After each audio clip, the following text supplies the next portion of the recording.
Assalamualaikum warahmatullahi wabarakatuh. Alhamdulillahil qail wa nazzalna 'alaikal kitaba bitibyanan likulli syai'in wa hudaw wa rahmah wa busyra lil muslimin. Assalatu wassalamu ala alihi wa sahbihi ajmain. Amma ba'd. Para pendengar, pemerhati, shaimin, shaimat yang berbahagia. Tanpa terasa kita sudah memasuki hari ke-15 pada hari ini.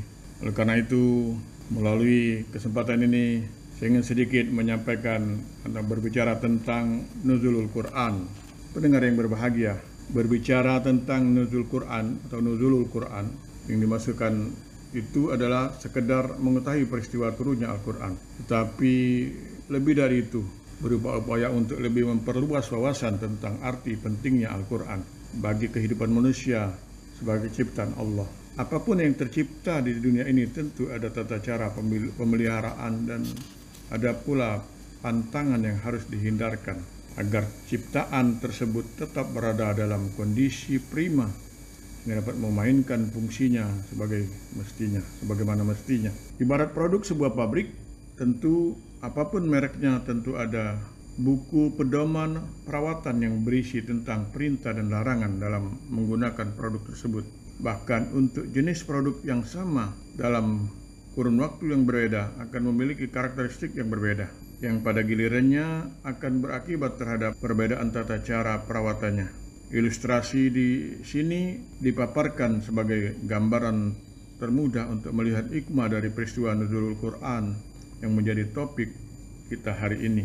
Masalah nuzul Quran tentu tidak terlepas dari muatan makna yang terkandung dalam surat ke-96 atau Al-Alaq, terutama 5 ayat yang di awal sebagai wahyu pertama yang diterima oleh Muhammad SAW.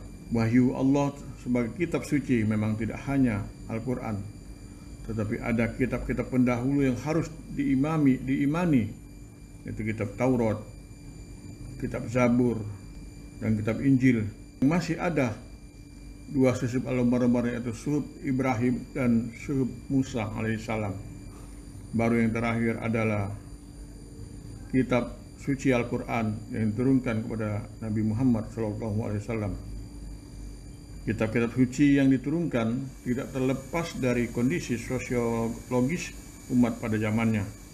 Ia hadir ketika umat manusia sedang terbelenggu oleh tradisi kezaliman, sehingga semua kitab suci yang diturunkan Allah berfungsi sebagai pedoman para penganutnya dalam menata kembali kehidupan yang bernuansa Rabbaniyah dan Insaniyah.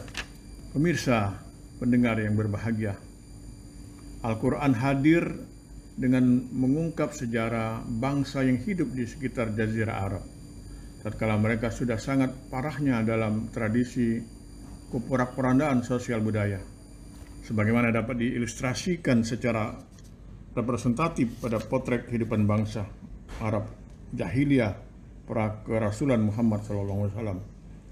Mereka telah kehilangan eksistensi kemanusiaannya, bahkan telah terbelenggu oleh ketamakan jiwa dan tradisi paganisme atau mempertuhankan arca. Tentu kita bertanya, mengapa demikian? Salah satu penyebabnya karena mereka telah meninggalkan wahyu Allah dan berpaling dari tradisi kehidupan yang dicontohkan oleh para rasul terdahulu. Mereka menampakkan tampilan perilaku jahiliyah dan kebodohan yang sangat dikecam, seperti pelecehan terhadap kaum wanita, siapa kuat itu yang menang, dan lain-lain. Al-Quran hadir untuk mengembalikan manusia dari tradisi jahiliyah menuju pada hakikat kemanusiaannya, yang keberlakuannya untuk seluruh umat manusia sejak mereka yang hidup sejaman dengan Muhammad SAW hingga akhir zaman nanti. Surat yang pertama diturunkan mendidik kepada umat manusia untuk membebaskan diri dari kebodohannya dengan perintah membaca di atas nama Tuhan yang Maha Mulia dan Maha Pencipta sebagai sandaran. Iqra bismi rabbikal ladzi khalaq. Menurut Quraisy Shihab, kata Iqra dapat dimaknai bacalah, telitilah, dalamilah, ketahuilah, bacalah tanda-tanda zaman, sejarah diri sendiri, yang tertulis maupun yang tidak tertulis, selama bermanfaat untuk kemanusiaan. Pada surat yang pertama juga membuka hati manusia untuk memahami jati dirinya sebagai makhluk yang diciptakan dari asal-usul yang sama, dari segumpal darah. Khalaqal insana min 'alaq, sehingga tidak pantas bila manusia menampakkan kesombongan dan merasa paling unggul di antara manusia lain, bahkan punya keberanian untuk menentang ajaran Tuhan atau wahyu. Potret kehidupan orang Arab jahiliyah terjadi karena para pemuka mereka telah mengunci hati nurani dengan kebodohan, sehingga pada surat tersebut Allah juga menempatkan kepandaian pada posisi tertinggi melalui membaca, dan Allah juga mengajarkan manusia dengan pena atau kalam dari apa-apa yang belum diketahuinya. Melalui kalam itu manusia dibukakannya berbagai rahasia dan diserahkannya sebagai kunci untuk membuka perbenaran Allah yang terbentang di jagat raya ini. Secara historik, kehidupan manusia di suatu negeri akan memiliki keunggulan peradaban dari negeri yang lain ketika masyarakatnya telah mampu membaca fenomena alam sehingga menguasai ilmu pengetahuan dan teknologinya. Surat pertama yang turun memiliki nilai filosofis yang teramat tinggi, yaitu untuk mengembalikan derajat kemanusiaan dan membangun peradaban yang manusiawi yang telah dirusak oleh manusia pada masa itu. Hal itu bukan berarti bahwa Al-Quran hanya berlaku untuk bangsa Arab waktu itu, sehingga dimanfaatkan oleh pihak yang mengingkarinya,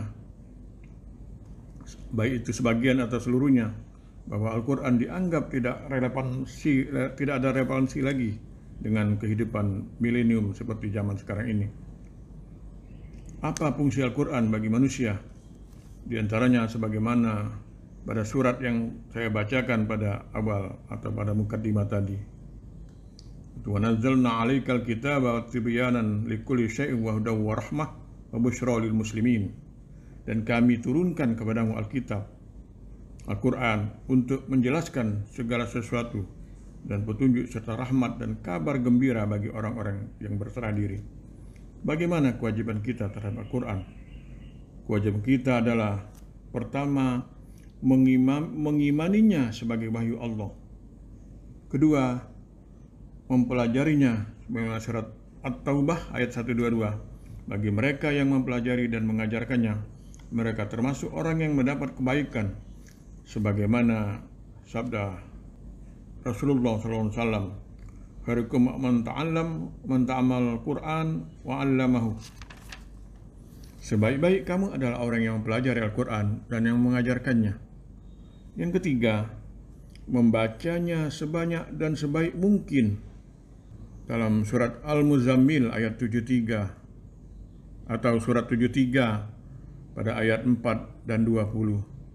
Membaca Al-Quran termasuk salah satu bentuk ibadah. Sebagaimana juga Rasulullah SAW bersabda, orang yang membaca Al-Quran lagi pula ia mahir, kelak mendapat tempat dalam surga bersama-sama dengan Rasul yang mulia lagi baik. Dan seorang yang membaca Al-Quran tetapi tidak mahir membacanya, tertegun-tegun dan tampak agak berat lidahnya atau belum lancar, ia akan mendapat 2 pahala. Hadirin para pendengar yang berbahagia, yang keempat adalah mengamalkan ajaran Al-Quran pada kehidupan. Itu surat 24 ayat 51 dan surat Al-Baqarah atau surat 2 ayat 208. Yang kelima, mengajarkan kepada orang lain. Itu surat 3 ayat 79 dan 104 dan 110 serta surat 16 ayat 125. Pendengar yang berbahagia, mudah-mudahan kita senantiasa berada dalam naungan Al-Quran, karena itu merupakan petunjuk bagi kita semua atau hudal linnas.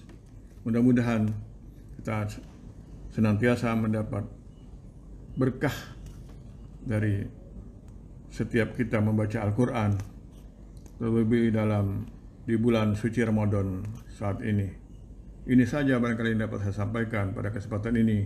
Marilah kita tutup ini dengan berdoa. Allahumma arhamni bil Qur'an waj'alhu imama wa nuran wa hudan wa rahmah. Allahumma zakirni minhu ma nasitu wa alimni minhu ma jahiltu warzuqni tilawatahu ana waj'alhu li hujjatan ya rabbal alamin. Ya Allah, dengan Al-Quran ini berikanlah kasih sayang-Mu kepada hamba. Jadikanlah Al-Quran bagiku sebagai arahan dan sebagai cahaya dan sebagai petunjuk dan sebagai rahmat. Ya Allah, ingatkanlah aku dengan Al-Quran atas kelalaianku dan ilmuilah aku dari Al-Quran atas kebodohanku dan berilah aku keutamaan atas upayaku dalam mempelajarinya. Dan jadikanlah Al-Quran bagiku sebagai landasan dalam pembicaraan. Mudah-mudahan keberkahan selalu menaungi kita dalam kehidupan kita sehari-hari. Nasrun minallah fatun qarib. Wassalamualaikum warahmatullahi wabarakatuh.